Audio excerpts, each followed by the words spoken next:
राजा जनक गुरु का उपदेश सुनकर जाग गए, भ्रांति मिट गई, वे सत्य को उपलब्ध हो गए।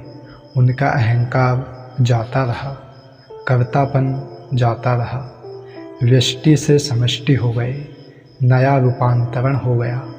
उन्होंने कहा, यह सब स्वभाव से हो रहा है। जब तक मनुष्य कर्ता भोगता है तब तक संघर्ष है, तनाव है। जब यह समझ लिया कि कर्तापन अहंकार के कारण है, सब कुछ स्वभाव से हो रहा है, तो उसने अध्यात्म का रस चख लिया, वह मुक्त हो गया। तुमसे संसार का अस्तित्व नहीं है, बल्कि तुम्हारा अस्तित्व संसार से है। इस धारणा से समर्पण होता है, विनम्रता आती है, तभी परमात्मा का स्वाद आता है। जनक को अभिव्यक्ति के बाद अष्टावक्र उनकी परीक्षा लेने हेतु कई प्रश्न करते हैं कि इसे वास्तव में आत्मज्ञान हुआ है या बौद्धिक भ्रांति मात्र हुई है। अष्टावक्र सामान्य शिक्षक नहीं हैं, वे गुरु हैं।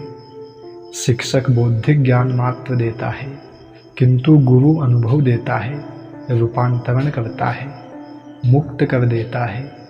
बौद्धिक ज्ञान से ज्ञानी होने का भ्रम पैदा हो सकता है। शास्त्रों के अध्ययन एवं उपदेश से जानकारी होती है, पहुँचना नहीं हो सकता। ज्ञान आत्मजागृति से होता है। अष्टावक्र उनकी परीक्षा लेने हेतु प्रश्न करते हैं कि तूने आत्मा को एक और अविनाशी जान लिया, फिर तेरी धन कमाने में आसक्ति क्यों है?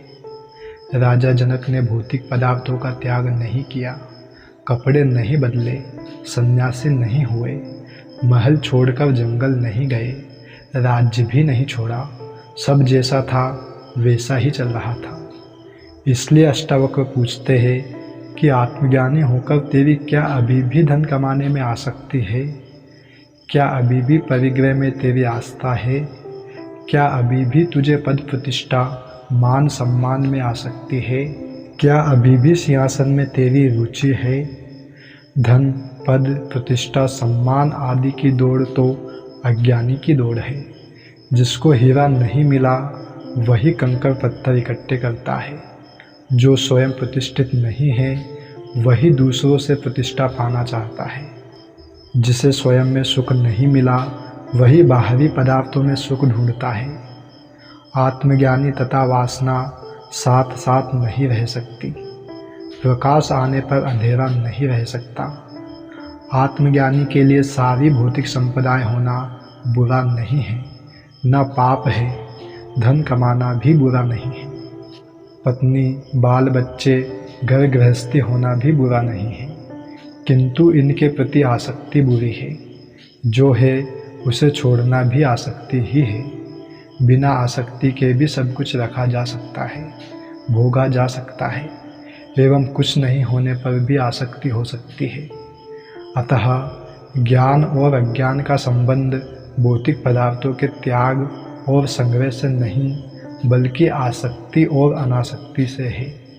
अष्टावक्र इस प्रश्न द्वारा जनक से यही जानना चाहते हैं कि विषयों में इसकी आसक्ति है या नहीं। धन ही वासनाओं में वृद्धि करता है तथा वासनाओं के बढ़ जाने पर अन्यायपूर्वक भी यह अधिक धन प्राप्ति की इच्छा करने लगता है। धन के कारण ही लोभ, मोह, राग, द्वेष, ईर्ष्या, घृणा, छीना झपटी, हत्याएं आदि अनेकों पाप कर्म करने पड़ते हैं। इसलिए धन को सब पापों का मूल कहा गया है। अष्टावक्र इसी कारण प्रथम प्रश्न में ही धन के प्रति आसक्ति की बात पूछते हैं। यदि धन के प्रति आसक्ति नहीं है तो वह अनेकों पापों से अपने आप ही छूट जाता है, फिर इनका परित्याग नहीं करना पड़ता।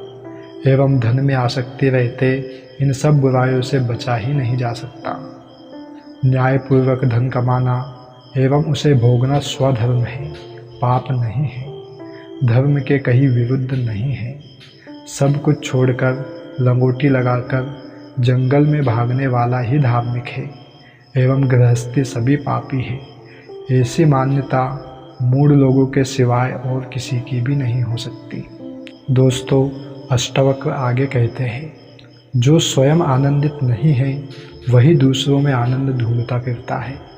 जो स्वयं सुखी नहीं है वही विषयों में सुख खोजता है।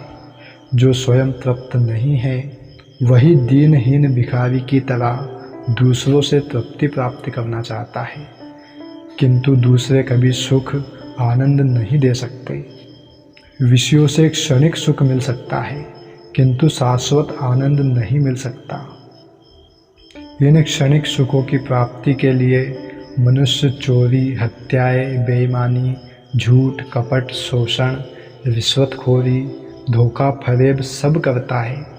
हजारों को कष्ट पहुंचाता है, गला घोंटता है, भ्रष्ट लोगों की चाटुकारिता करता है, अपने को दीनहीन समझकर दूसरों को अन्नदाता, गरीब नवाज, मालिक कहता है। यह सब किस लिए? इसलिए कि वह यह समझता है कि ये मुझे सुख देंगे। इसका कारण यह है कि उसके पास अतुल संपत्ति परमानंद का जो खजाना है उसका उसे ज्ञान नहीं है। इसलिए वह दीनहीन होकर सदा दूसरों से याचना करता है।